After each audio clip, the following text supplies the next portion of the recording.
All right. The next set of discussion today is going to be on congenital heart disease, and then we'll go into the next topic, which is monitoring. If I still have additional time left, I will go on to the next topic, which is next week's, which is respiratory, just to get it started, just to get ahead a little bit. But this is the only two lectures that you have for this exam. This lecture will take most likely 2 hours to do, and then monitoring is about an hour. So the last lecture will be on the next test after that. Okay? So congenital heart disease I've basically re-updated this lecture. The points of discussion is we're going to go over a little bit more into detail normal fetal circulation. It's something that's picked up again when we talk about pediatrics and coexisting, and it's also discussed in OB. And then we're going to go into the conversion of placental to atmospheric oxygen supply and how the actual cardiovascular system completely readjusts based on the environmental change that takes place from being inside of placenta and the uterus being basically in a total water environment. Then we'll talk about some of the incidences of congenital heart disease, some of the signs and symptoms overall. We're not going to, and then we'll go into specifics of individual diseases. We'll go into the acyanotic diseases, and then we'll talk about the cyanotic congenital heart diseases. And then we're going to just briefly go over the last few because these are rare. The most common things that you're asked on your certification exams tend to be on the more common, which is the acyanotic and cyanotic congenital heart diseases. So we'll go into those in more detail. And as for your mixing of the blood between pulmonary and systemic circulation, all those things are more rare events. And if you are interested in this kind of area, you would get basically additional training before you'd be able to take care of these kind of kids. You're looking at maybe another year of working with a pediatric group, anesthesia group, that would basically help you and train you to the level that you'd be able to be an expert. It's beyond basically what we can teach you in the school. Okay. Let's go into a little bit into cardiac embryology first, so you sort of understand how the actual heart develops, and that explains to a certain degree what are a lot of abnormalities that we see. If you look at the fetus at around under the 23 days of gestation, you'll see that the heart is actually this is a tube. Okay, it's a single tube, and through that tube you have what does not appear as an atrium or a ventricle, but you basically start developing these kind of muscular components that contract. Okay, they don't contract like we think of in ventricles where it squeezes from the bottom. It basically it's an inline pump. It sort of pushes the blood around. It propels it. If you think about it at that point, the baby is very, very small. It's less than about a centimeter in distance, so it doesn't need that much of a pump mechanism to be able to deliver blood around it. Okay? The system is still closed at that point, and stays closed pretty much from all the way through the rest of your life, so it's not an open system ever. The heart component in this basic single tube begins to rotate. And as it begins to rotate, it begins to separate into different chambers. And as it separates into different chambers, it begins to septate, which means that the atriums initially are together, and so is the ventricles. Okay, if you look at a frog's heart, I don't know how many people dissected a frog's heart. Not many people did? Okay, well, it's part of a prerequisite when I was a kid. And a frog heart has a single ventricle.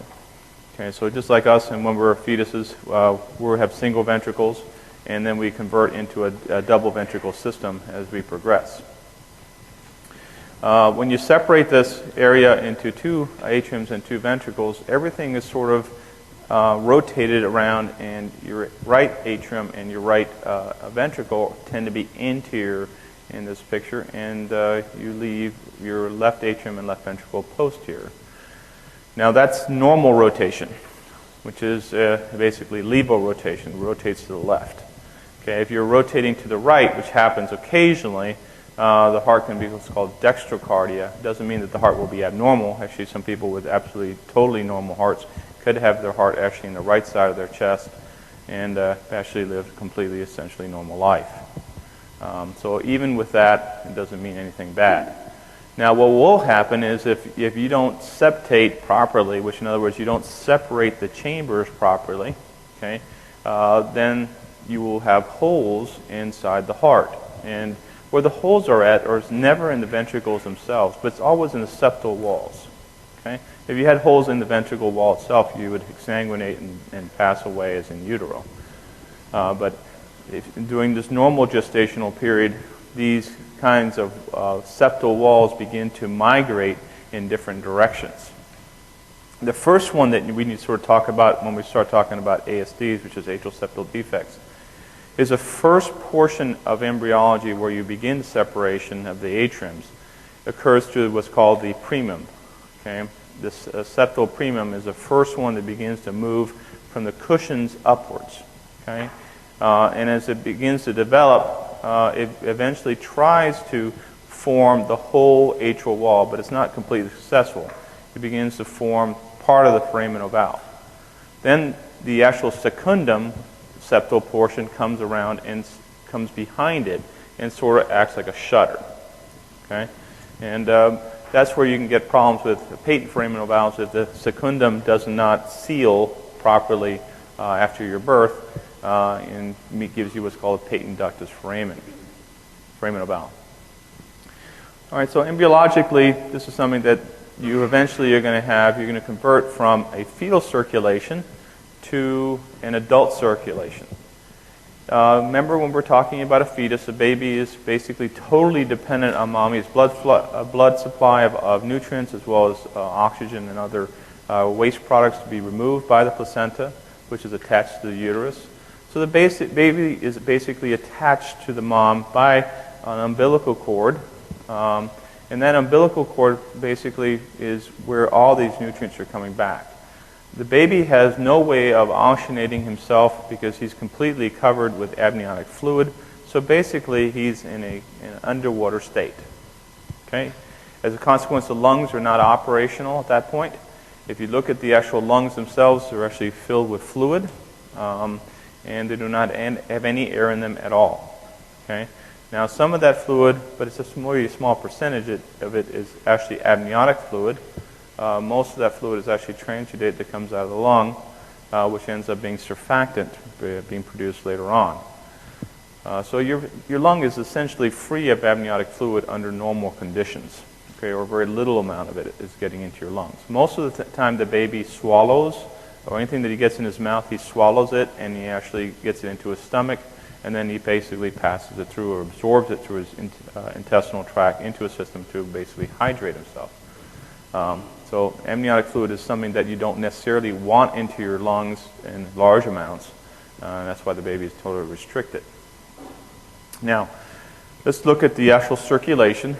The baby's blood supply is actually coming from the internal iliac arteries. That's venous deoxygenated blood that's coming from the heart via the descending aorta. Okay, so there's actually two umbilical arteries because there's one from each internal iliac artery. Okay, so that's how you remember it. The baby's sending deoxygenated blood via two arteries. Okay, even though the arteries, normally we would say that it should be oxygenated, in this case it's the deoxygenated portion. Okay, and that's what tricks up people on their tests. So make sure you understand the difference. And there's two because basically there's one from each iliac, internal iliac artery, one from each side. So you can actually lose one umbilical artery and still do fine. Will the kid be 100% perfect? The answer is no. The kid will start losing weight or not gain as much weight as possible, but still should be able to survive. Once the umbilical arteries get to the placenta, they go into a venous pool area, okay, where then the nutrients and oxygen are absorbed, and then it's picked up by what's called the umbilical vein. So the umbilical vein is really where all the oxygen and all the nutrients are coming back. There's only one umbilical vein. If you occlude the umbilical vein, baby dies. Okay? If you occlude the umbilical vein and it's near delivery time, the baby will start suffering hypoxia. Okay? And you'll see that because they'll get bradycardic and you'll see signs of stress in your fetal heart rate tracings. Now, the umbilical vein comes back to your umbilicus, okay, enters into your body, and then goes towards the liver.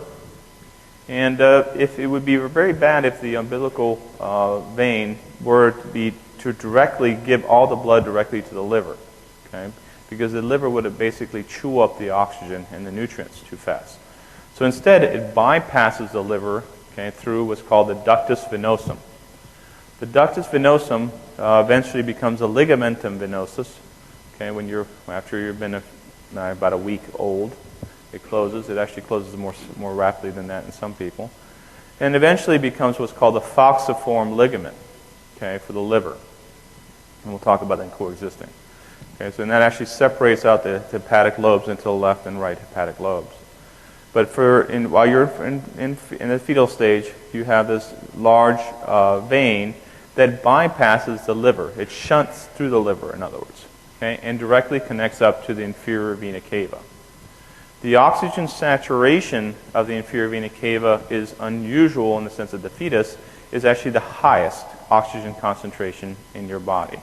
Okay? It's actually higher than any other vein that's normally going to be left in your body. Okay?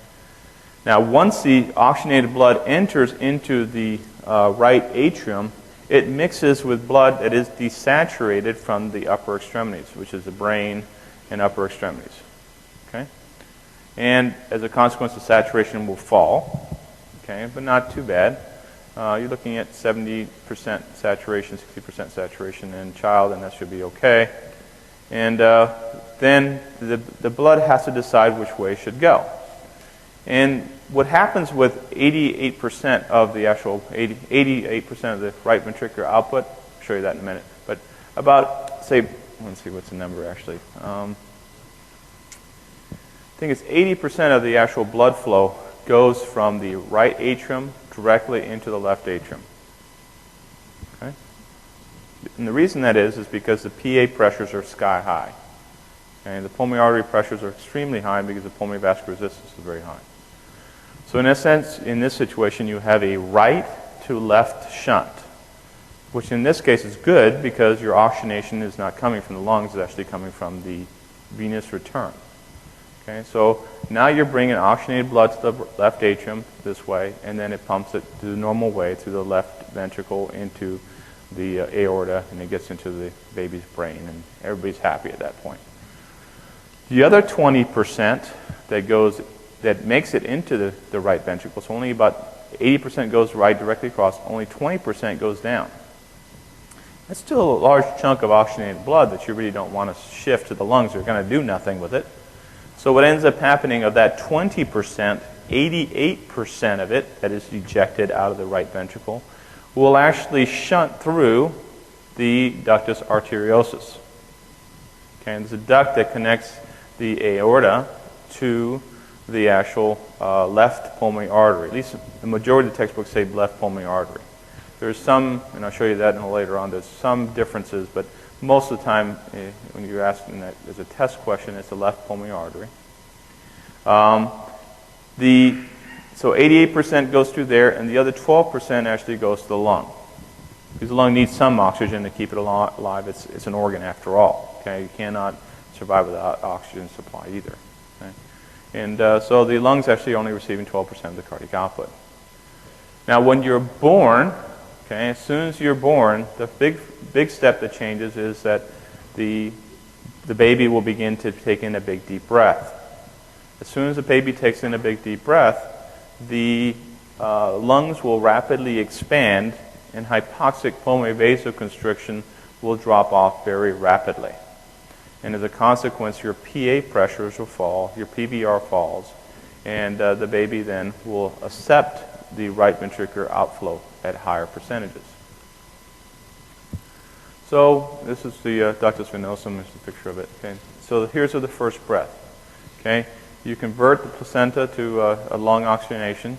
You decrease HPV, like I said, decreases your PVR, decreases your right ventricular pressures, and it leads to a very rapid drop in your right atrial pressures. Now, under normal circumstances, as soon as that pressure drops off, the secundum portion of this atrial septal wall will then sort of slap up against the wall and close off the left atrium from the right atrium. Okay, it's because literally at that point the left atrial pressures are actually higher than the right atrial pressures. So this one-way door swings closed and hopefully stays closed for the rest of your life. Okay? 80% of us that are normal without any congenital heart problems that are walking around right now, 80% of us have it sealed. 20% of us in this room have it as a potential opening, okay, which is what we call patent foramen valve. Okay? It only opens when right atrial pressures exceed left atrial pressures. So when you were born, when that septal wall connected back up, it didn't knit. It didn't close completely. It didn't seal. It does not mean that the person has a congenital heart disease defect.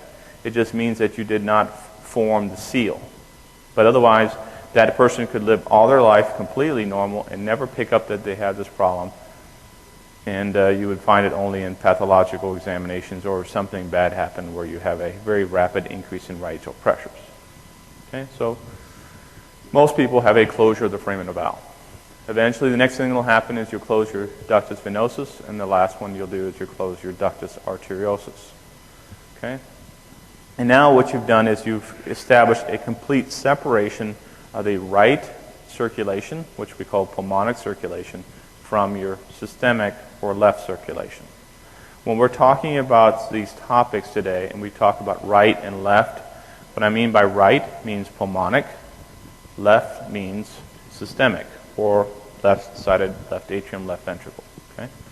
So it kind of sometimes gets a little confusing when you're looking in the book, but they're talking about shifting blood from the normal left-sided, which is the oxygenated portion. That's where all the blood that's coming out of the lungs usually goes back to left atrium, left ventricle, and that's highly oxygenated, versus all the right-sided blood usually is considered deoxygenated in the adult because that's all the stuff that's coming back from your veins, upper and lower via inferior vena cava, superior vena cava, and as well as the actual coronary sinus. Okay? What I've done here for you is to show you another picture.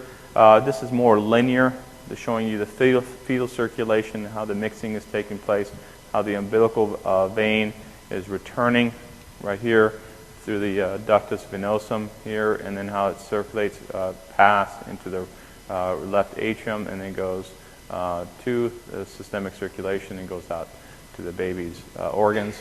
And this is to show you what happens when the adult circulation, where this gets basically closes down here, and this closes as well. This wall here closes down, and this closes down. So the dark green is basically indicating to you the areas that close down in the adult circulation. And it shows you a nice separation, the red being the oxygenated portion, and the normal light green or light blue, the way this sort of image is the actual right-sided or deoxygenated portion of the blood. Now, congenital heart disease is actually not so rare, unfortunately. It's actually one of the most common forms of birth defects that occur in human beings. They occur about 1% of all newborns. They're associated a lot of times with other congenital abnormalities as well. Kids with Down syndrome have a higher incidence of having congenital heart disease as well as trisomy patients. Now, this is for a regular, what happens with the progression of the disease. Doesn't mean that all forms of congenital heart disease will assume these kind of signs and symptoms, but this is the kind of things that you got to look for if you're a pediatrician looking at a little kid. If you're looking at an infant, the first thing you want to sort of look at is tachypnea, increased work of breathing, so they're increasing the respiratory rate. A lot of times they'll failure to gain weight. Their heart rate usually stays elevated.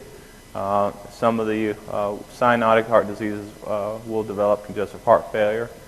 They will almost invariably, not all of them, but a good percentage of them will have some form of heart murmur.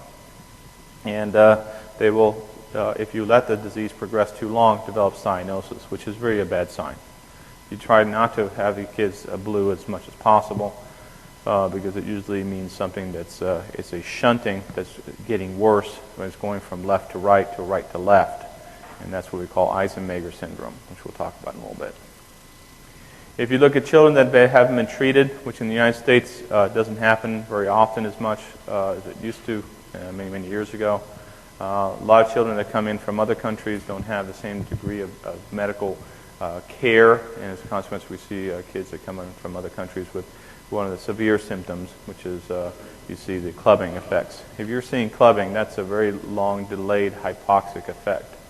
Okay, the kid is showing signs of what a COPD shows when they're starting to show signs of hypoxia in their bloodstream. We don't know exactly what is the hormone responsible for clubbing, but we do know it's a very good indicator of prolonged hypoxia. So you're looking at long term. The kids, as they children, they will develop smaller.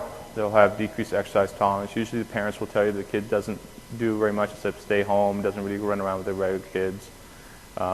When you actually listen to them, they almost all invariably have murmurs. If they're coming in this late, they usually have had about a CHF once or twice at that point. And some of them, which we'll show you at the Tetralogy Fellow, will actually develop this kind of odd behavior where when they turn blue, they'll squat, which we call the Tet spell, and how they manage it. And a lot of times they will develop hypertension, which is not, of course, normal in a kid. Common problems that you'll see is that these valvular and septal wall problems will cause flow disturbances. And when you cause flow disturbances, you increase the risk of causing, if you get any bacteria in the bloodstream, to cause injury to the endothelial lining and cause the risk of going up for infective endocarditis. So these kids have to be prophylactically treated if they go to the dentist, and make sure that they don't have any kind of bacteria in the bloodstream from any kind of procedure.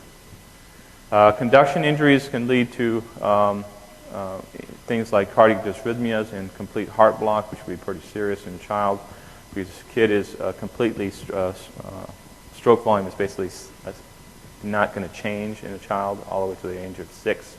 The way they actually maintain their actual cardiac output is by increasing heart rate. So if you lose heart rate in a child, you lose that child very quickly. So complete heart block is actually very serious in a little kid. Poor renal perfusion, unfortunately, leads to hypertension. You get increased renin release.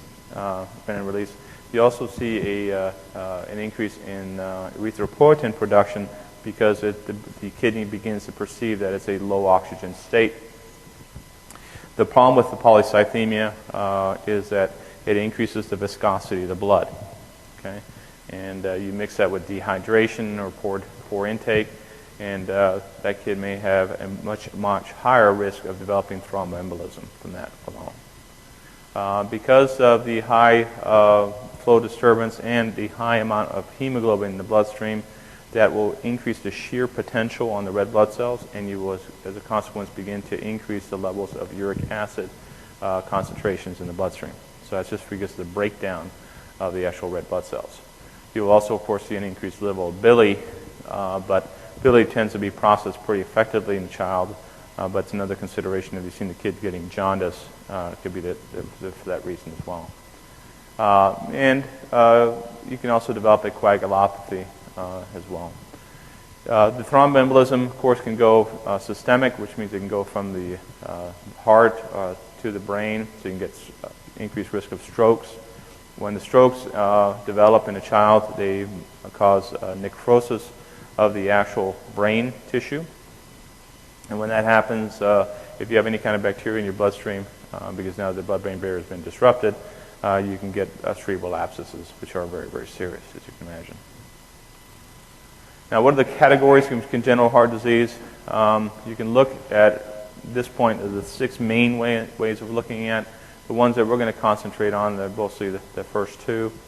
We're going to talk about the last 4 in a little bit of, not in a lot of detail, but just a little bit of an overview. The first one is considered the left to right intracardiac shunts, which are the acyanotic heart disease components. And the second one is considered the right to left intracardiac shunts, which is your cyanotic, which are a lot more serious. The acyanotic heart disease is serious because if you wait too long, it will convert into a cyanotic heart disease.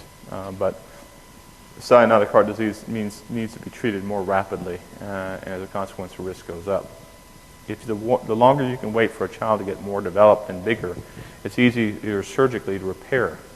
If you're taking care of a little baby, it's much more difficult, and the volume of the actual blood in that child is very limited. So if you get any kind of hemorrhaging problem, risk goes up. In acyanotic diseases, you can break it down into the left to right shunts and also what's called normal flow disturbances.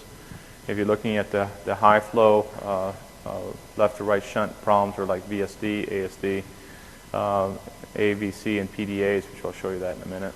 And then the normal flow situations are coarctation of the aorta, aortic stenosis, and pulmonary artery stenosis, which will go on as well to discuss. Now, the left to right intracardiac shunts, which is what most people would consider as acyanotic heart disease, would be ASD and VSDs, and they're called aortopulmonary fenestrations and patent ductus arteriosus. And the most frequent of these is VSD. So we're going to sort of talk about that next, but we're going to go into ASDs first. I'm trying to go from the top of the heart moving down. In all these forms of disease, you have what's called a left to right intracardiac shunt, where you're taking the oxygenated blood and actually allowing it to transfer through a hole from one side of the atrium or ventricle to the opposite side. And as a consequence, it increases the actual blood amount that's going into the pulmonary circulation. This causes a problem because it increases your actually pulmonary blood flow, and the kid will most likely develop pulmonary hypertension over time. If you're not careful and you don't pick this up early enough, the kid will develop pulmonary fibrosis. And that pulmonary fibrosis then is basically something that's not reversible. Okay? And that kid will then possibly need a heart-lung transplant. So that's what you're trying to avoid. You don't want to get to that point. The kid will develop, because of pulmonary hypertension, right ventricular hypertrophy. Already a baby, when it's born, already has a right ventricle that's hypertrophied already. So instead of it actually remodeling and becoming more like a right ventricle as an adult, it stays in a hypertrophied state. Eventually, the right side will cause right-sided heart failure. Okay, so this kid will develop peripheral edema, liver, hepatosplenomegaly, so both the liver and the spleen will get enlarged, and you may also see a development of ascites. At this point, the lungs are essentially dry. But what ends up happening is this shunt begins to cause more severe pulmonary hypertension. The pulmonary hypertension will actually equal, or if not exceed, the systolic vascular resistance. And when that happens, that's really bad because then you get a shunt that reverses. In other words, when that kid normally is just taking oxygenated blood and stealing it, now it's going to take deoxygenated blood and pouring it into the actual left atrium. So this kid's going to become cyanotic. That's called a right to left shunt. And the way the books say it, and the way you also have to understand it, it goes through what's called Eisenmenger syndrome, or it's called Eisenmegerization. So this kid will now convert from its acyanotic heart disease to a cyanotic heart disease, which is very soonly follows congestive heart failure, because this kid will start getting hypoxic. Their myocardium, so the myocardium is not going to pump as well, so now you develop left ventricular failure on top of that all. So that's what you don't want to ever see, because even if you fix these kids and you'll fix whatever defect it is, you won't really reverse the pulmonary hypertension at that point. Okay, and that's not a good thing. So let's go through the individual ones. The most of the congenital acyanotic heart disease, third most common of these is ASDs. Again, the left atrial pressures are higher than the right, so these are left to right shunts initially. The shunts left atrial blood to the right atrium, which is oxygenated. And the actual degree of the shunt problem here that you're talking about depends on the size of the hole and the actual pressure differential. As you get more progressive, the actual shunting decreases, but eventually what you don't want to see is it reverses, which is what you're trying to avoid. The SVO2 actually rises in the right atrium when you have this disease process. So normally when you put in a PA catheter in somebody, let's say you wouldn't necessarily do that with a child, but if you're actually putting a co-oximetry device in, you would notice that your superior vena cava would be nicely desaturated like it's supposed to be, but as soon as you hit the right atrium, the saturation would jump up. So the SVO2 would actually rise. And the only thing that explains that is a shunt that's taking place in the heart. Okay. That's actually one of the things that we would do as an adult, taking care of adults, is that we were always monitoring the SVO2 when we were putting the PA catheters in to see if all of a sudden the SVO2 rose, because that would indicate that we had an actual septal wall defect somewhere along the line. And actually does work. I've seen it done. Okay. There's no murmur usually from ASD, but you do get a actual ASD itself. So the flow is kind of continuously going on. So it's not really going to be picked up. What you are going to pick up is you're going to hear tricuspid noise because the flow increases, as well as some pulmonic noise that is also generated. Yes? If you're looking at a normal kid, the SpO2 should be around 70, which you're seeing returning in the superior vena cava, maybe 60. And then as soon as you hit the atrium, it goes to 90. So it rises very rapidly. It jumps up at you. It's like, wow, shouldn't be that high. Okay. Now there's two kinds of ASDs. There's a premium ASD. The premium ASD is much more serious. It's, of course, it would indicate to you that it's an earlier embryological development problem, as we talked about that in embryology. The first one that develops is premium. So if you see a premium septal defect, it means that early in the embryological development, they didn't form properly. And that's the seriousness of it, is that it could be involved in the cushions. And the cushions is what the actual mitral valve and tricuspid valve are connected to. So if you see a problem there, it may mean that the mitral valve is also incompetent. So you might have mitral valve regurg in that kid, a tricuspid regurg on top of the problem of the actual septal wall not being there. The other thing you will see, this is commonly in trisomy 21, and you'll get a very early pulmonary hypertension in this one. And the more serious problem is that you get a lot of AV induction problems. So you can go into complete heart block with this one as well. When they do the actual repair, this one's not easy to repair. This one's the more difficult one to repair. Okay, so this one needs to be surgically repaired, and they actually put a Gore-Tex mesh into it. The problem with this one is that, of course, when you're putting the Gore-Tex in, what are you shooting right next to?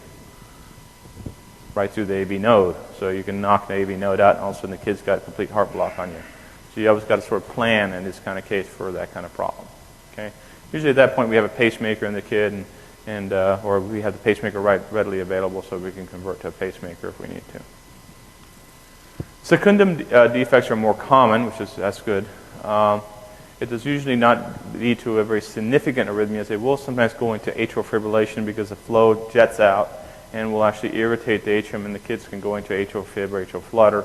But it's something that kids can tolerate okay, so it doesn't seem to be one of the significant arrhythmias in that sense. The cool thing about this is that we've really moved a long way than what we used to be able to do. In the old days, the only way to surgically repair was to surgically repair this by putting in the mesh. But now the way they're actually repairing them is with devices that they can do it with catheters. Okay, so it's called interventional therapy, and what they're called catheter mesh implants. And what they look like is like little umbrellas. They put it in through the actual vein usually, and they feed it up to the heart, and they pass the catheter through the septal wall. Okay, and then once they get it on the opposite side, they unfurl the umbrella. Okay, and then they connect it up and pull it through, and then the umbrella has two sides of it. So as it deploys on one side and then on the other side. Okay, so now you have this sort of mesh that stays in place, and that's it. The kid can go literally home the next day. Okay, so this is a lot more non-invasive than surgery is. It doesn't require a big surgical incision on the chest, so it's not an external incision. But just like anything else, there's some risk. Okay, because when you separate it, okay, if it's not perfectly sealed onto that septal wall, it can get loose, and that's where the risk is at. If it gets loose, it means it can thromboembolize, not thromboembolize, but it can embolize to anywhere, and you have to go after it and get it. Okay, so you can imagine that that's not low risk. And most of the time, that does not happen, what literally is, new studies have been done showing that when they look at these kids many years later after they've passed away, which is, hopefully when they're adults, when they're actually doing the mesh studies, they're looking at them and they can't tell where the mesh was put in. It literally re-endothelializes completely. So these kids in 6 months don't have to be on any kind of thrombolytic therapy or anything like that. They don't have to be on Coumadin or anything like that. They go back to totally normal. Okay? Pretty nice device, pretty impressive.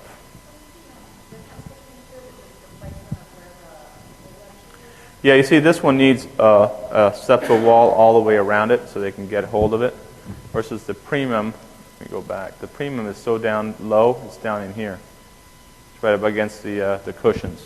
So there's really no wall for it for this thing to adhere to.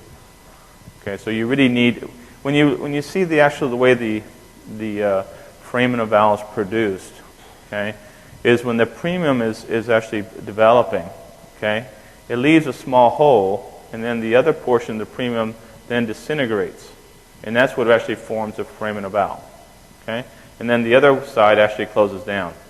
So the foramen of valve is a product of the actual premium wall, okay.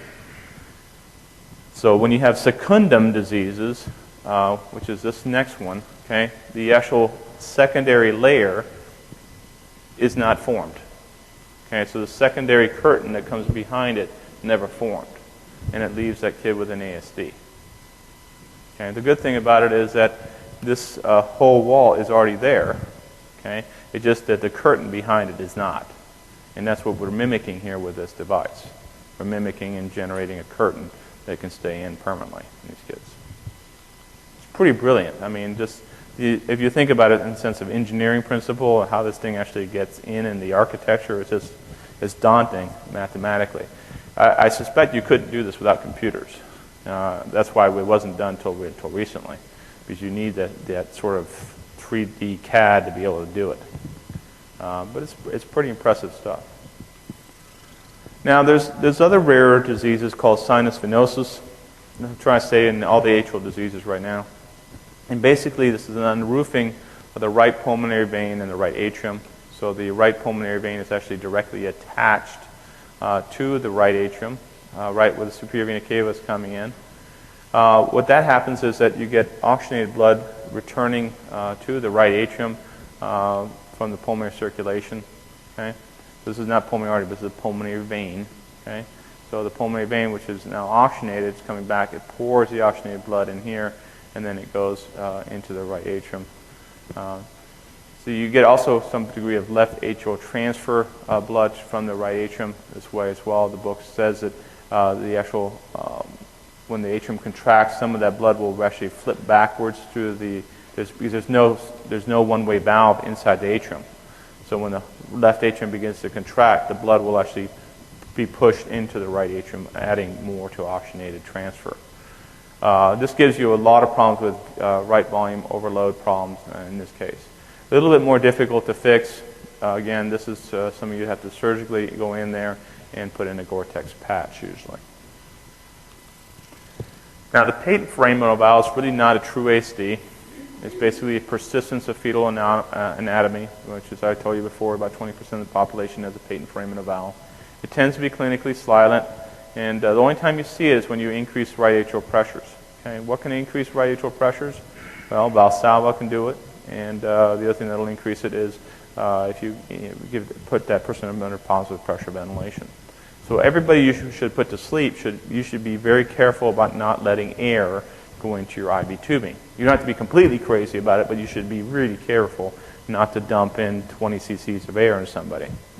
When people tell me, well, you know, I watch my air so much that it never happens, and my answer to that is, well, you're fooling yourself because as soon as you inject anything in the IV, okay, it generates waves of air. Okay, and we know that because when you do TEs on people, when you're watching the TE, when you're doing open heart surgery, and you're infusing IV stuff, and you give something injecting-wise, you can see little micro air bubbles going in. So you can't completely eliminate it, even if you're doing a perfect job. Okay, there's a certain degree of turbulence that is created when we put in central lines and IV tubing when we pass things through. Okay. Now, patent foramen valve tends to be asymptomatic in most people. Okay, the only time they become symptomatic is when they get positive pressure ventilation and the Valsalva maneuver. Now let's go on to the next one, VSDs, which is ventricular septal defects, are really the most common form of acyanotic heart disease. They actually account for about 25% of all the congenital heart diseases. And it really depends on how big the size is. That's going to depend on how fast the symptoms are going to present in that individual. Usually VSDs are not symptomatic until the pulmonary vascular resistance falls off at birth. That's when VSDs really worsen. And with these ones, you will get a harsh holosystolic murmur. Okay, the reason being is the velocity of the blood. The velocity of blood going from ventricle to other ventricle is very fast because you're looking at huge pressure differential. One's at 120, let's say, or 100 systolic, and the other one is going at maybe 30 at this point, or 20. That's a big difference. So as a consequence, you can generate a lot of sound and cause a holosystolic murmur to develop. What you'll see is that the blood shifts that's oxygenated from the left ventricle to the right ventricle, and as a consequence, the bigger the hole, the more serious the condition is, in the sense that the more rapid pulmonary hypertension will develop. Now, when you actually look at the actual disease process, you can actually do a percentages of where you'll see it. The perimembranous, also known as the membranous portion of the ventricle, which is down in here in number 2, is the most common place for the VSD to develop. It counts for about 80%. This has some serious components in the sense that your conduction system is going through there close by, so you can get conduction abnormalities with this. And you have your muscular, posterior, supracrystal are the ones that are going in numbers, percentages, downwards. But by far the most common one is the perimembranous VSD. Again, you can, if you're looking at, depending on the size, small to moderate VSDs, 50% of them will actually spontaneously close by the age of 2 to 3 years of age. So if you have a VSD and a child that's born, if it's small, most of the time it's watched, okay? And it most of the time reverts back to normal in about 50% of the kids. If the kids are developing symptoms, then you may want to start treating these kids earlier and waiting. If definitely they're larger, then you want to treat right away. And the interventional procedure is the same kind of thing. It's kind of a device that looks like an umbrella. It's called the Anplanster devices. That's the newest ones that we have available. And that's what they actually look at. Like, these are the different kinds that are available. Some of them are like the A one is the one for the ASDs, but these ones down here, D and E, are what's used right now for patent ductus arteriosum. So we'll show you that a little later because they look more like tubes. And then you have this one that looks more like in the VSD, and they have different kinds of shapes that can fit inside the actual ventricle. If that doesn't work, or the kid's not really amenable to be able to get the interventional catheter inside, you got to pass it through from one side to the opposite side. This is usually venous, not arterial, which of course has less risk when you're putting it in, but still it can embolize because the pressures are higher. The good thing about this is because the pressures are so much higher in the left ventricle, it tends to jam it up against the right septal wall. So if it's going to embolize, it usually will embolize through the pulmonary circulation, which is not as lethal. Not to say it's not dangerous, it's just not as lethal usually. Graft placement is urgent surgical closure through a sternal approach, which is, we repair these if we don't go into the ventricle. We go through the atrium and push away the tricuspid valve out of the way and then suture it that way. And so we don't try to enter into a ventricle at all, ever. Now the next one is patent ductus arteriosum. Is the second most common form of congenital heart disease. So if you had to say which one's the first, the first one's is VSDs, second one's PDAs, and third is ASDs. The second most common is PDAs. The etiology is usually premature birth, so a lot of kids that are premature. Why would you think that? Why would you think that premature birth would develop a higher frequency of PDAs?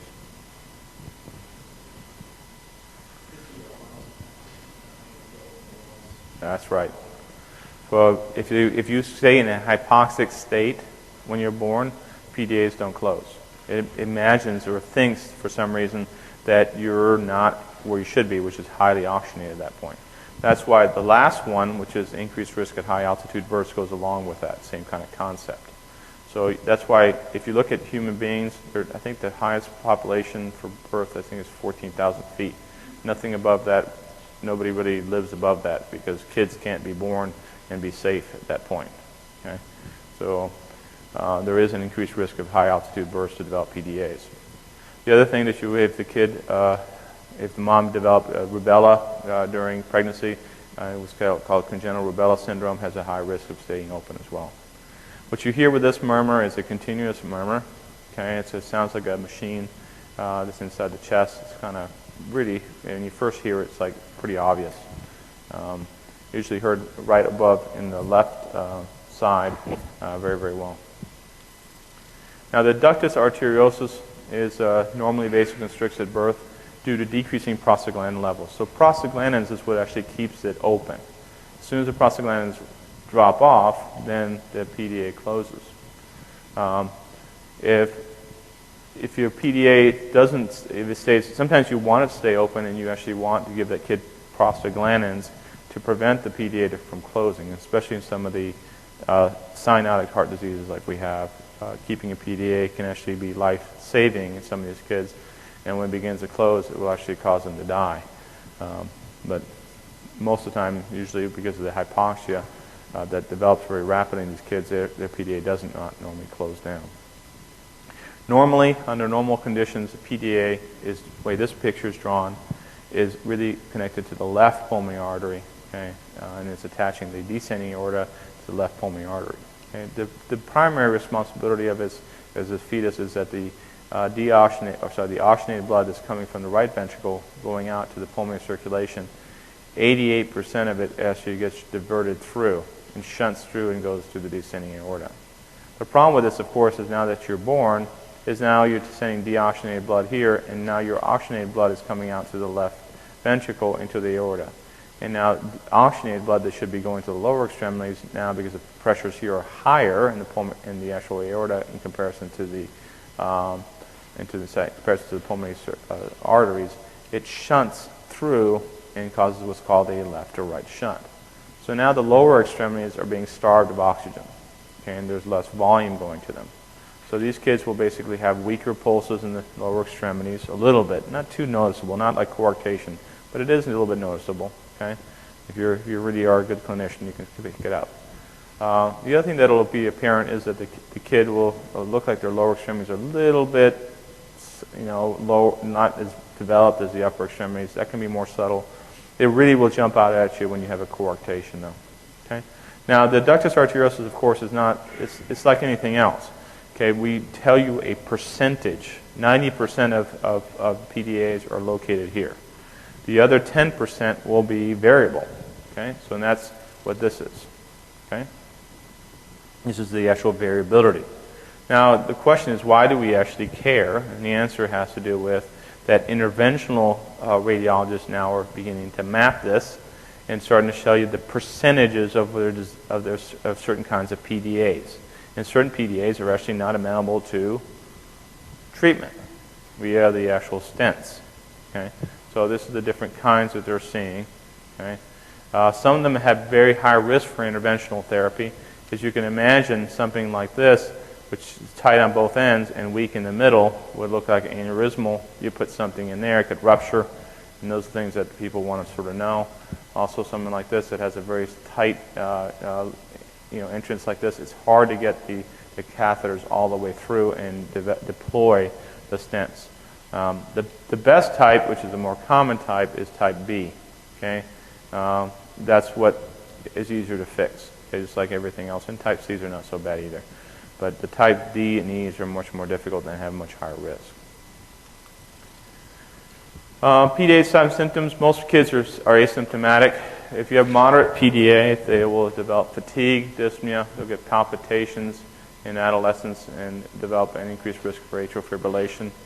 Very large PDAs will get early presentation. They may develop congestive heart failure, because literally all the volume is returning through the pulmonary circulation. The kids will get wet in their lungs and actually will get into problems.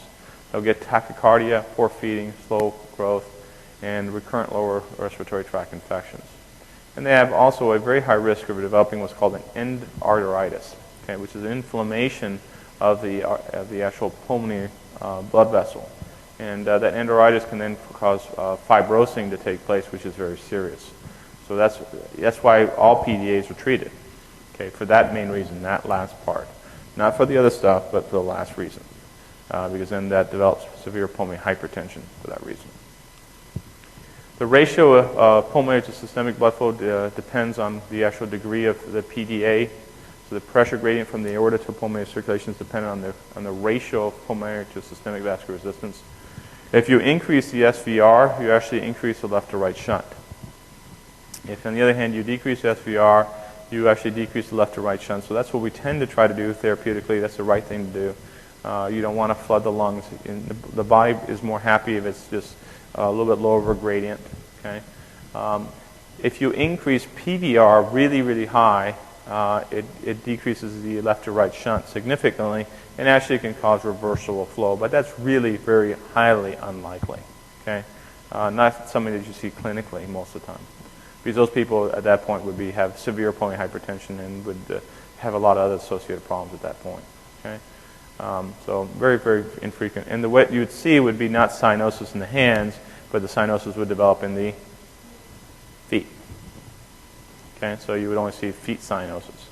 So if you're seeing a kid that has a PDA that gets into cold, cold water, sometimes you'll see the kids will have fingers will be normal, but you look at their feet, they've got blue feet. Okay, and I've actually saw that in the kid one day. I said, what the heck's going on? And actually it was at one of the pool parties, and I listened to the kid before he left, and sure enough, he had a PDA, and nobody had picked up on it, so I sent him to the pediatrician. Something so easy that nobody picked up on it. You know, if you don't look, you don't see. So, and the kid's fine nowadays, so it's the right thing to do.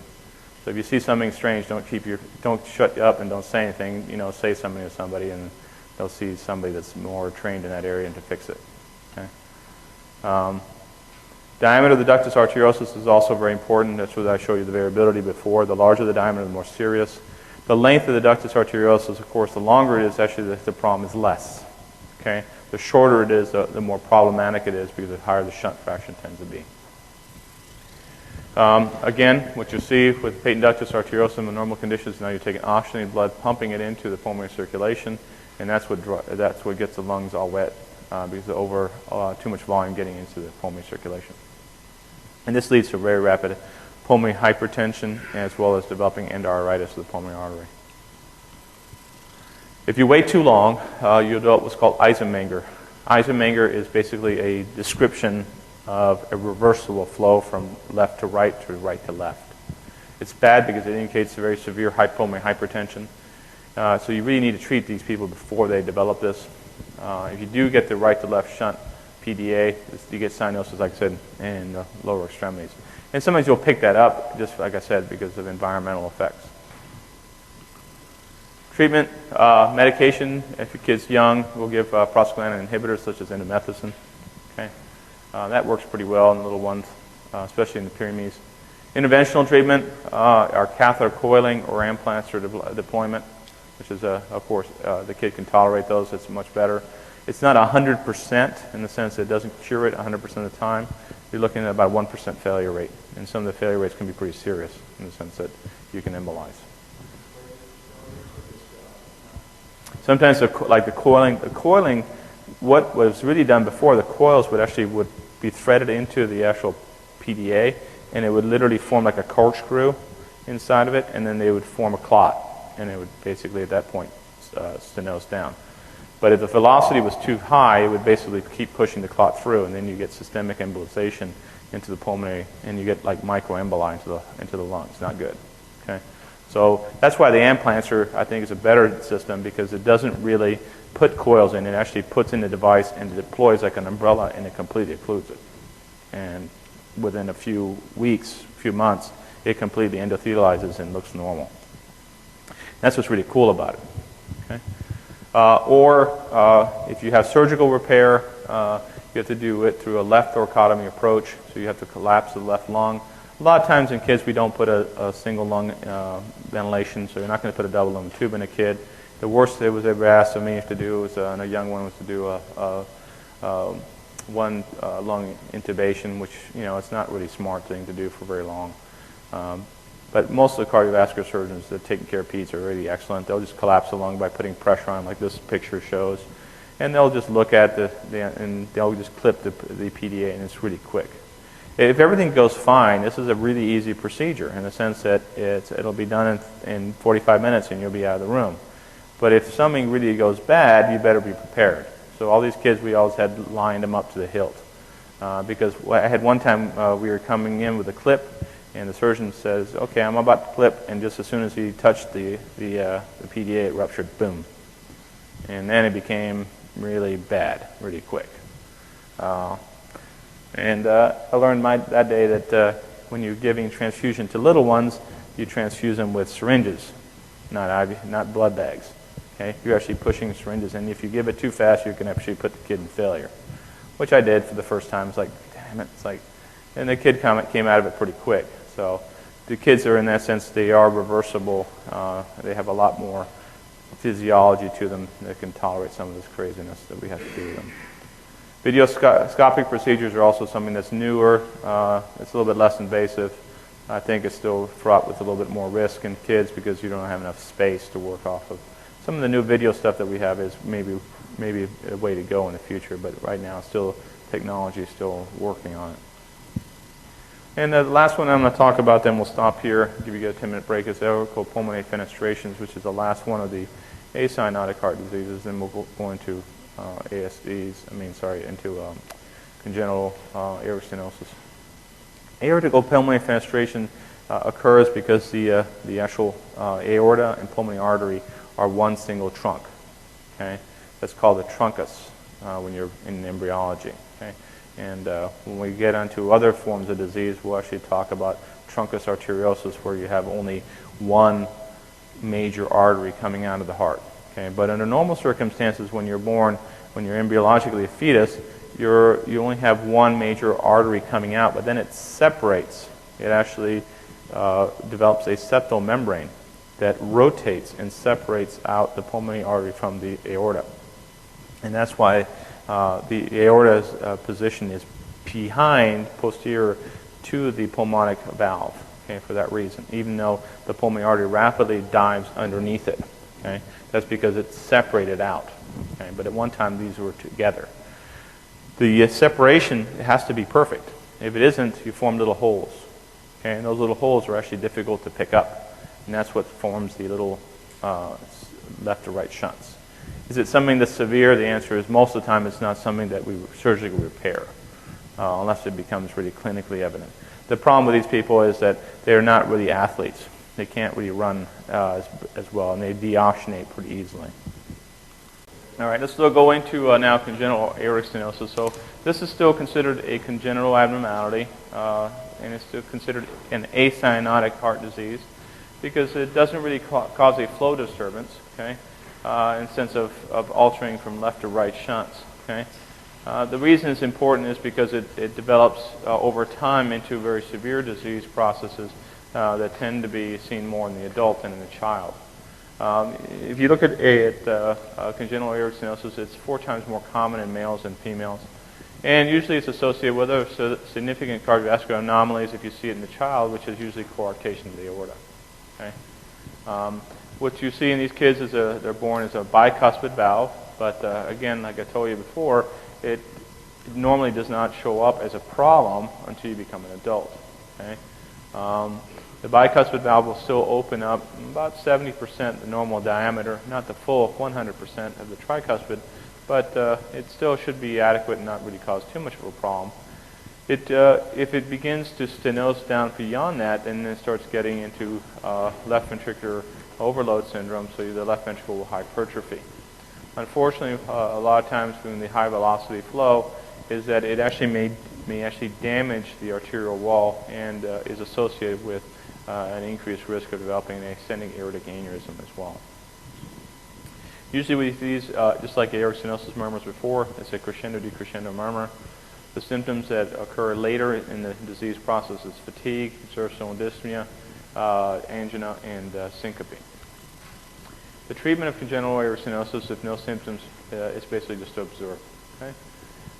If the patient is developing symptoms, then the interventional procedures, which are a little bit lower risk in kids because their blood pressure is not so high and their aorta at that point is not severely calcified, is transcatheter balloon valvuloplasty, and actually it'll tear the valve into a more open position. And some places are now putting in what's called transcatheter valve implants. That's a new exciting thing. Even our heart surgeons are talking about this, that they think in about 20 years they won't be doing aortic valve replacements. They'll be doing it with these transcatheter valve implants, okay, which is a huge step. That means you won't have to open up somebody's chest to fix their valves. So it's pretty exciting. Yes?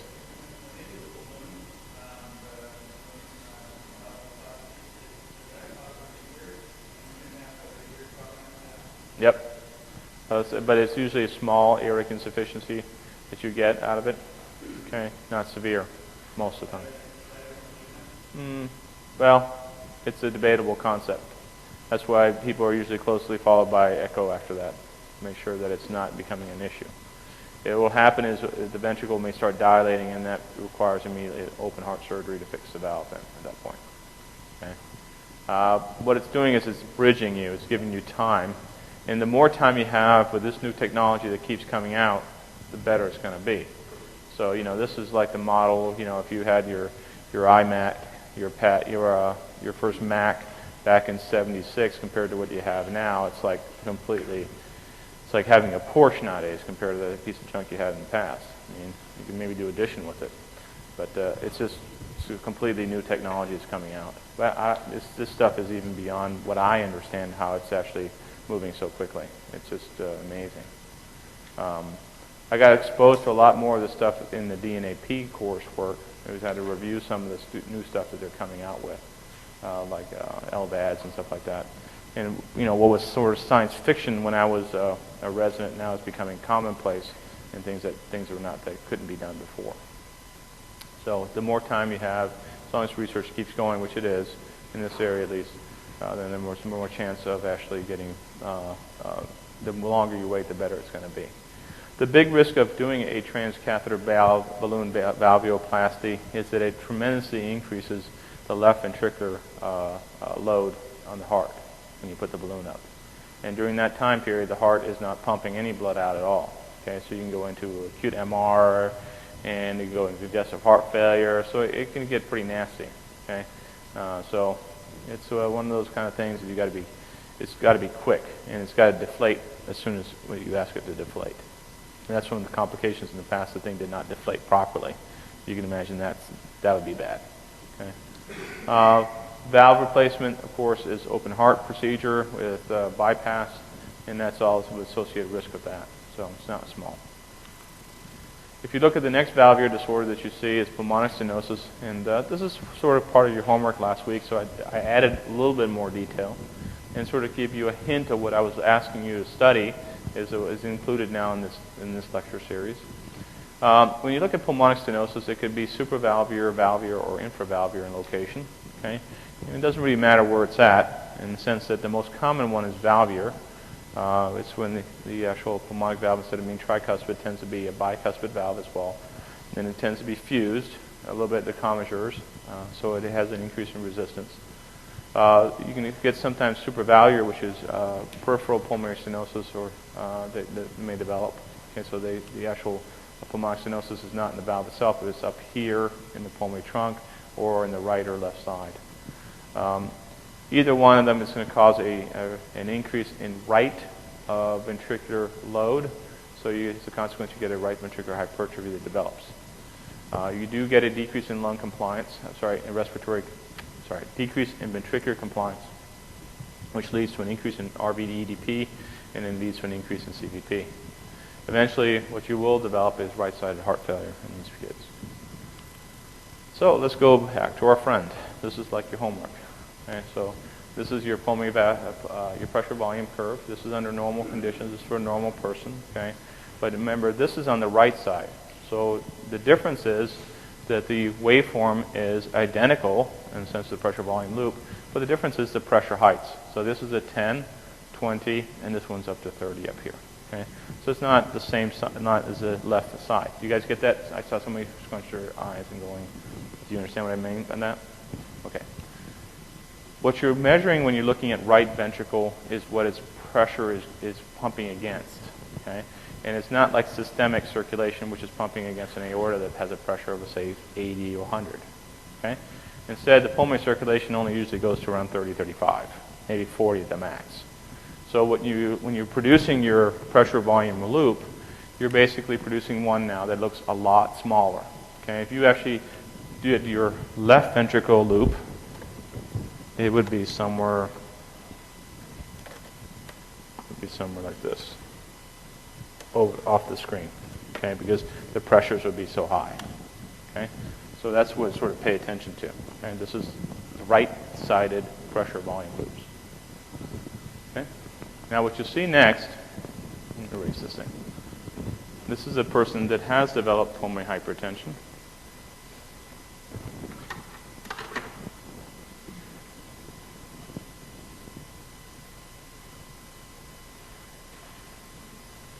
Okay, this is a person who's developed pulmonary hypertension. Okay, and you can see that their PA pressures have risen. So the afterload point has increased from here to the new point, which is up here. And this person is not compensated at this point. This is just new onset pulmonary hypertension. Okay. Now, what will happen is the heart will remodel, and it will hypertrophy. So instead of the compliance curve being down here, which is the preload curve being down here, it begins to shift upwards. And that's what the next drawing shows you. Okay. So now you have a new preload curve, which means that the actual CVP, which is your right ventricular end diastolic pressure, is actually increasing in comparison to the same volume that it was in the heart before. Okay, so that shows a decreased ventricular compliance. The other thing that will benefit from the hypertrophy is that the contractility tends to improve. So that's why the blue line is shifted upwards, and that is now reestablished a normal stroke volume out of the right ventricle. So this person is not in failure. This person is tolerating this just fine. Now what happens with time is that the pulmonary hypertension gets so severe that you will impede left ventricular flow, and you'll start getting ischemia. Okay? And what will end up happening is you'll get a drop in right cardiac performance. Now what you see is, sorry, I went ahead. Okay, what you see initially is when you're looking at your CVP, this kind of line right now, you can't see the other one. This is the CVP in this case, is a green one. There's also a blue one that's underneath it, which doesn't come out very well on this picture. But that's the PA catheter. So the PA occlusion pressure and the CVP are actually sitting on top of each other, which is not normal. The normal individual CVP should be down here. It should be around 5 or 10. So the CVP actual value is always lower than the PA pressures, the PA occlusion pressures. What you will see also, if you look at your ventricular wave that's being produced from the right ventricle, is that when you put in the PA catheter, you will have a big jump, which is called a gradient, between the actual right ventricular waveform to the PA waveform, which is not normal. Okay, so pulmonic stenosis, when you're putting in the PA catheter, you actually will see the gradient. Okay, now, do I recommend you putting in a PA catheter with somebody with pulmonary stenosis? My answer is not really a good idea. You might be occluding what little they have of outflow. So it's not something that would be a good idea under normal circumstances. Okay? Now, with time, with pulmonary hypertension becoming severe enough and the ventricle becoming stiffer, you will get an enlarged A wave. Okay? Because when the atrium contracts, it's basically like contracting against a stone, which is the ventricle becomes very thick. So you'll get an enlarged A wave in somebody with severe pulmonary stenosis. Okay, it will act like tricuspid stenosis to a certain degree. But that's very much an end-stage process. Okay? So this is sort of the thinking that goes behind this. This is why you have to sort of step it through. Okay? You say that the ventricle is coming, it'll actually become thick, but it never actually gets a dilation point? Usually when you get to dilation, the person's in frank right ventricular failure very quickly. It does not occur slowly. It goes very quickly. And you'll get edema of the lower extremities. You'll get liver congestion. You'll get huge JBD. It's really impressive. Okay? You don't want to be there because that's not a good thing. Okay?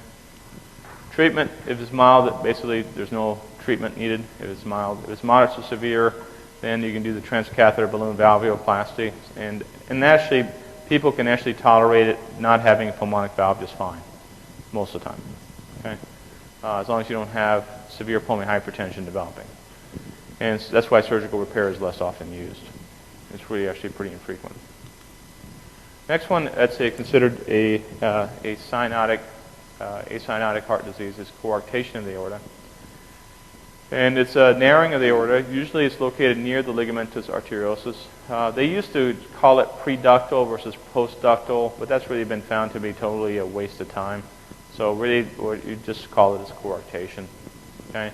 Either one of these processes causes the left ventricle to have a tremendous increase in afterload, and as a consequence, you get LVH. You get decreased perfusion to the lower extremities. So you'll see a definite weakness or diminished lower extremity pulses in these kids. And you'll see the big problem with this is that you'll develop collateral blood flow. Okay, that collateral blood flow can actually get so big that it'll actually erode to the ribs, and these kids can fracture ribs. Okay, so sometimes these kids will present with severe chest pain, even though you don't think what's going on. It's actually a fracture from the rib, and when you see a fracture and you have no trauma, you got to look real carefully at the circulation, because maybe it's something that's compressing on the actual rib, which is what these collaterals will do. These collaterals on the side, which are the intercostal arteries, will get huge, and that increases the risk as well. And we'll talk about in coexisting when you're doing a thoracotomy to repair this, that the intercostal artery is going to be very, very large, and the kid can exsanguinate if you hit those. You can also get upper extremity hypertension, as well as increased risk of developing CVAs from this process, because the blood pressure goes up in the brain tremendously. Now let's go on to the congenital cyanotic heart diseases. These are what we call the right to left shunts. They get deoxygenated blood, basically mixes with oxygenated blood, and then the kid gets deoxygenated blood that goes systemically. And basically in all these diseases, the cyanosis is very prevalent. And you'll pick up the cyanosis because the kid's hands and feet will be blue, and you'll see that the kid's mouth will be very blue in the lips, and you'll tend to pick it up pretty easily. Right to left intracardiac shunts, the most common of these is tetralogy of Fallot. Okay? We'll show you a picture of that and explain to you what tetralogy of Fallot is. Go into Eisenmenger syndrome, which we already talked about briefly already. It's basically reversal of shunt. That could be from something from simple. It could have been easier repaired before, which is an ASD or VSD or PDA. Then we'll talk about the more rare forms like Epstein's or pulmonary atresia or tricuspid atresia and foramen valve. Tetralogy of Fallot has 4 normal characteristics. And the way I look at it first is I think of it as a VSD first. And the person has developed a ventricular septal defect. So instead of having the normal separation in embryo, it doesn't take place. Okay, so the heart is basically a single chamber heart, like frogs. Unfortunately for these people is that the aorta becomes enlarged, okay, or basically overrides and compresses on the pulmonary artery in its developmental stage. So the consequence of pulmonary artery is smaller than it should be. Okay, so you get pulmonary valve narrowing, okay, or pulmonary stenosis, in other words, with a very persistent thickened right ventricle. Okay, so the way you remember it is VSD first, overriding aorta with the resultant pulmonary stenosis, and then thickened right ventricle because of persistence. Now, what happens in this disease process is that deoxygenated blood then mixes and mingles with oxygenated blood that's returning back to the left ventricle, and then is then given out into the aorta, which causes a cyanosis. This is a nice picture of showing you the actual mixing. As you can imagine, the higher the actual PA pressures, the more shunting this will have. So if you have pulmonary hypertension, this is actually pretty serious in this condition. If you have increases in systemic vascular resistance, it actually will slow down the shunt. So hypertension in this situation may actually be helpful. But if you develop a decrease in systemic vascular resistance, suddenly the shunt fraction can increase dramatically and make the situation very, very bad. Okay? What's that? I'll come back to it. I'm just sort of giving you the first hit, and I'll hit you twice. So, first one is this one, okay?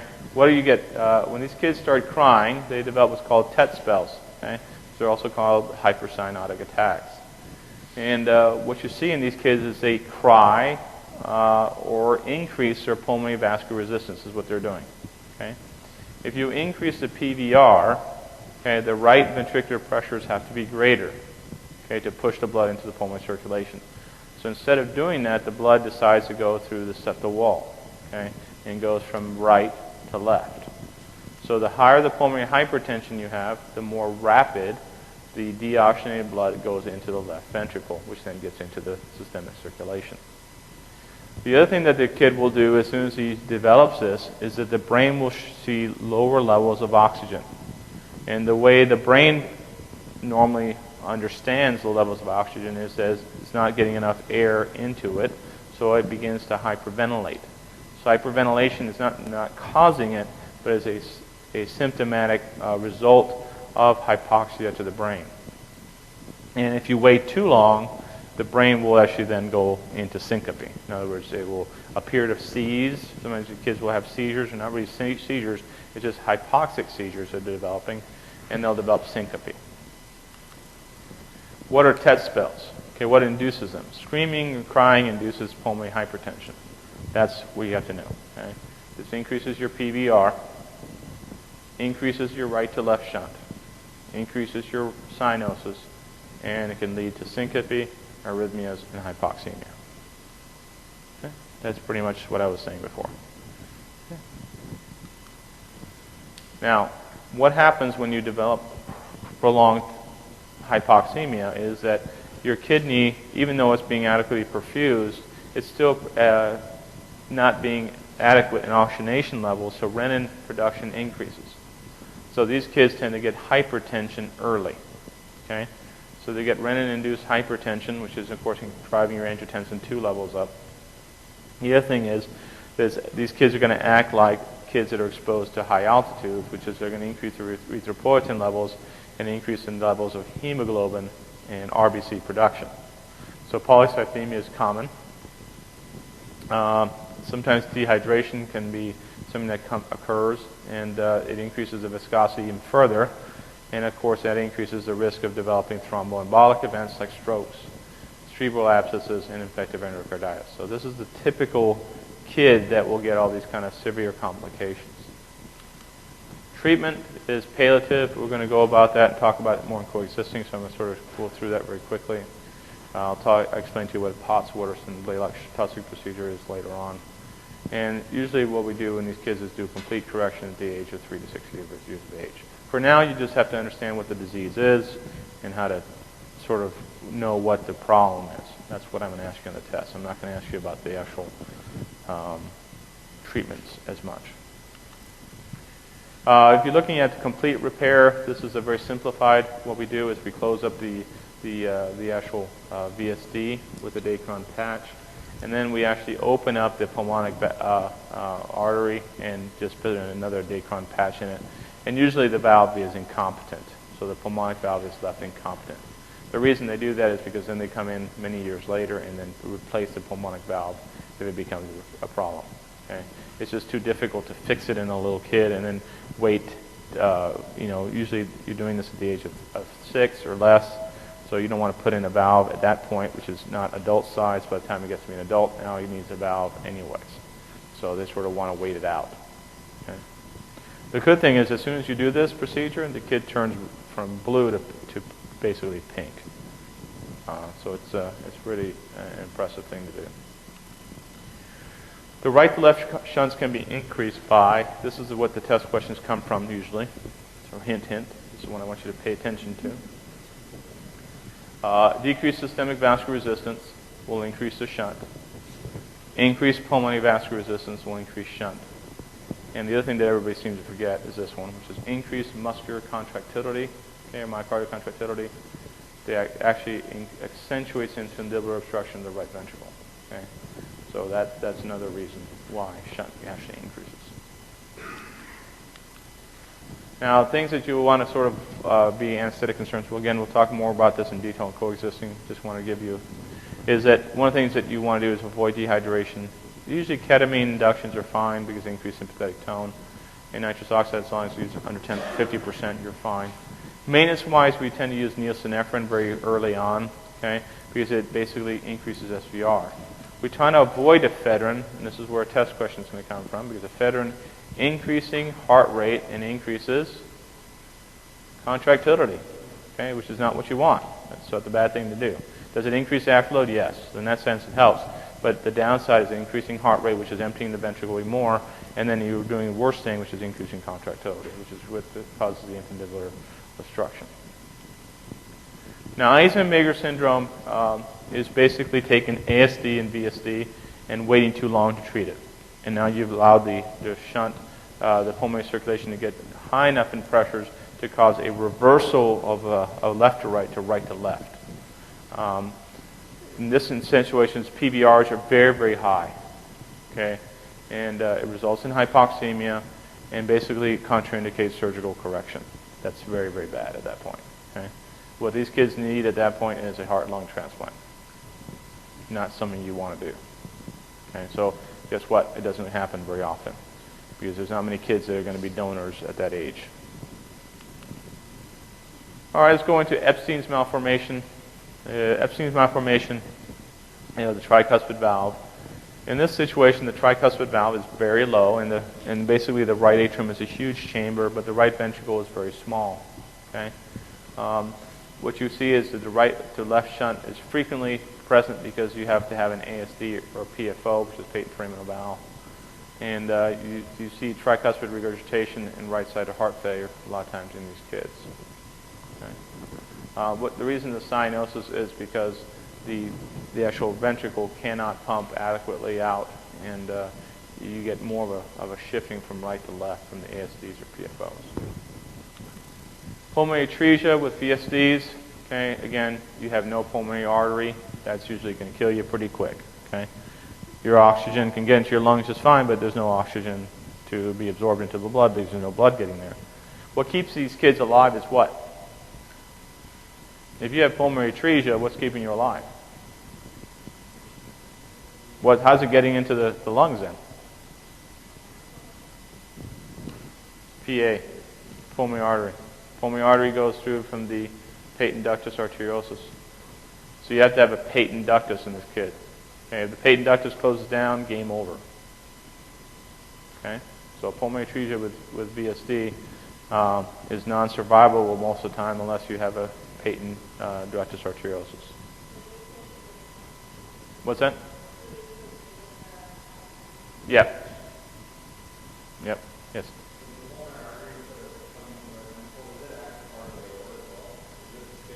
No. It's not even almost there.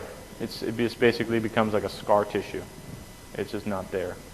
You still have the pulmonary artery, usually the left and right pulmonary artery is still there, and what they'll do is they'll put in a Gore-Tex graft and fix it, okay? Or they'll do a bypassing procedure, which I'll show you here in a second, which I'll get to in a second. But the other things that you'll do is this one's called tricuspid atresia. This one has no tricuspid valve, in other words, okay? So how does the blood get in here? And the answer is you have to have a VSD for this kid to survive. If there's no VSD, game's over, unless you have a PDA again, okay? But tricuspid atresia a lot of times is associated with a VSD, and then you get the patent foraminal valve, ASD. It lets the blood go in, it circulates, goes into a common chamber, and then you get the circulation. These kids are very, very blue. The only thing that keeps these kids alive is, again, if you have a VSD present or an ASD as well. So to get pulmonary circulation is pretty critical. So both the tricuspid atresia and the pulmonary atresia with VSD is treated what's called with a Fontan procedure. What is the Fontan procedure? Well, here's what it is. This is a normal heart on your left-hand side. Okay, and what I've drawn for you on the hopefully you'll see in the pages inside your notes is I've drawn two rectangular boxes. One that goes through the superior vena cava, and the other one that goes through the right pulmonary artery trunk, which is below this kind of picture. Okay. Now, what we do is basically we cut the superior vena cava, and we cut the right pulmonary artery, and we anastomose the right pulmonary artery directly to the superior vena cava. So all the deoxygenated blood coming back from the head and upper extremities goes directly to your right lung. Okay, that gives circulation, gets oxygen back in, and then gets back into you passively. So there's no ventricle that keeps this pumping. Okay, it's just passive flow. And then you'll see that the inferior vena cava is because this is usually don't have a valve here in tricuspid atresia, or like the other one before has a very thin area. When we reanastomose the superior vena cava, we attach it to the stump of the right pulmonary artery. So now that blood, which is from your IVC, is now going to go to the left side. The reason they do it this way is that the blood returning from your IVC is usually less than an amount, and the other thing is gravity dependent. Okay, so really, which one's the more important lung to get the most oxygenation out of it? The right. The right has more lobes. So you get better perfusion to that side, the better it's going to be. Okay? And these kids will turn pink when they get this procedure done. Will this be an end-all procedure? The answer is no. It's a bridging, but at least we'll keep them alive for many years to come and hopefully get them a transplant in eventually. Okay. What's that? The left pulmonary artery? Okay. What happens is, look at this picture here. This portion here, let's draw it. This is hard to understand. That's why I put the normal on this side. This portion here is attached to here at one point. So this side was attached to here. Okay? So this is the right pulmonary artery. This is going out to the lung. And then the left pulmonary artery is now going to get its blood supply from the inferior vena cava this way. And the superior vena cava is going to come this way. So you are basically oxygenating. I mean, you are providing perfusion to both lungs. Pretty crazy, huh? So, and this is the reason I'm teaching you this is not to overwhelm you. Is that maybe one out of all of you in this class will decide to go into pediatric cardiovascular anesthesia, okay? Which is really a very, very, very, very, very subspecialized area of anesthesia. And when I was doing it for very short periods of time, we were exposed to it maybe 1 month or 2 months in our rotations, I would sit there at night and draw this stuff out. Okay, the reason I would draw it out because then I would know what the surgeon was going to do the next day, and then I would sort of go in my head, what clinical scenarios, what happens when I give this medication? What's going to happen when I give this medication? Because you have to sort of think it out ahead of time. Okay? And it's always good to do that, okay, in these cases. These are the kind of cases where you should have a team model, where you sit down with a case before, the day before, and sit with a team. And if you go into a pediatric place, they'll actually sit with you every night before you start the next case and show you the echo for that kid, tell you everything about it. So when you are the next morning, you're prepared. You go home and do homework, okay? Unless you've been doing this for 20 years. Then after about 20 years, no problem. I can handle anything. But the first 20 years, you're going to be doing homework every night because each one of these kids is definitely unique. So just because you see it on this drawing, it seems simple. It's not. It could be a lot more complicated for that kid. So you got to go through the whole anatomy, make sure you know what you're dealing with. Okay? And let me tell you, you're not going to see this unless you work in a tertiary pediatric center. So you've never interested in doing that, guess what? You'll just have to worry about it for this test and never have to worry about it again. Okay? For the people that love pediatrics, they get really excited about this kind of stuff. Now, what happens when you get separation of pulmonary and systemic circulation? Well, pretty much everything can go. At this point, you can get transposition of the great arteries. Again, this is a non-survivable event unless you have a ductus arteriosum or with a VSD or an ASD. So transposition of the great arteries is bad news. The good thing about it is if you can get the kids to survive the first several weeks, what they do is they'll actually put this kid to sleep and they'll actually reanastomose the blood vessels, so they'll switch them. And it can be done. Big surgery, absolutely. High risk, yes. But it's something that can be done. And then it's basically curative. After that, the kid's basically, his ventricles are okay, and then if they have the VSDs and the ASDs, they repair those as they go. So usually it's a two-step process. The first thing they do is they fix the transpositions. Then the second stage is they go in and repair the VSDs. The good thing nowadays is if they can get away with doing it interventionally, they'll do it as interventional procedures later on. Okay. Mixing of blood between pulmonary and systemic circulations are things like truncus arteriosus, partial anomalous pulmonary vein. Now, do I expect you to memorize all these? No. So the next portion of the lecture that I'm going to talk about, I never test any grades on it. So if you can sit back and sort of relax the next 10 to 15 minutes, okay? Just the reason I'm teaching you this is because, again, for the people that are going to do in pediatrics, this is what you're going to deal with. Okay? This is a truncus arteriosus. Truncus arteriosus means that you have one single blood vessel coming out of the ventricle. Okay? It is a combined pulmonary artery and aorta together. As a consequence, you get a very mixed deoxygenated and oxygenated component going together. Okay? So you're actually sending some oxygenated blood to the lungs, and of course, it's coming back. So these kids usually sit around saturations of 70, 75%, as long as you're holding still. You make them run around, their saturations drop very quickly. Okay? So it's like a frog. A frog can only jump so fast. The reason he can't jump so long is because he desaturates like a stone. Okay? The same thing happens to these kids too. If you make them run around, it's going to work.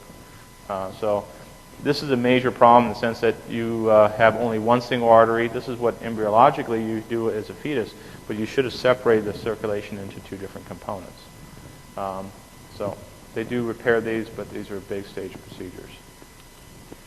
Then you get into the crazy stuff, which is the partial anomalous pulmonary venous return. Okay, this actually comes out of a textbook that's considered the pediatric specialty anesthesia textbook that we do for doing hearts. And you'll get this kind of picture, and you'll sit there and draw it and figure out what the problem is, and then how you're going to deal with it. Okay? Again, another totally anomalous. Again, it becomes very complicated piping. So again, I'm not going to go into all that. The one that's really deadly is hypoplastic left ventricle heart syndrome, usually non-survivable. And the reason being is the baby might be born with this, but partly expires on you within the next several hours, because literally there's not enough left ventricle to pump any blood. So these kids don't do very, very well. Double outlet right ventricle is another possibility as well, where the right ventricle is pumping both into the aorta and the pulmonary artery, so you can get very much a deoxygenated blood as well. So it almost like a what's it called, tetralogy fellow. Oops, last slide, and we'll stop here and give you guys a 10-minute break. Mechanical obstruction of the trachea, I've never seen in my life. I've read about it. I've heard my friend about it tell me it was a nightmare. I had to deal with one of them. What this is basically the aorta, instead of being in front of the trachea, it gets put behind it, or the trachea gets put in between it. Okay? And the reason these are such a nightmare is that it compresses on the trachea. And as your blood pressure actually rises, it will occlude the trachea. So imagine when you go running, your blood pressure soars, right? So as your blood pressure soars in these kids, the trachea becomes compressed and you can't breathe. Okay? So the kid begins to freak out that I can't get any air in him. And then that makes the situation even more worse because symptoms get driven up. So the big issue, of course, is when you intubate these kids, if the trachea is really narrowed, it can become a problem. You might put in a normal-sized tube, and then you get down the trachea, and you can't get the tube down anymore. Okay, it sort of gets stuck. Okay, so it's something to be worried about. That's what my friend was telling me about. When the surgeon, every time he got close to the trachea, then his peak inspiratory pressures went to 50, and his ventilator kept going off in the machine. And this is not a small surgery. As you can imagine, they actually have to cut and re-anastomose vessels, so this is not a joke. And they do this on bypass when they're doing these repairs.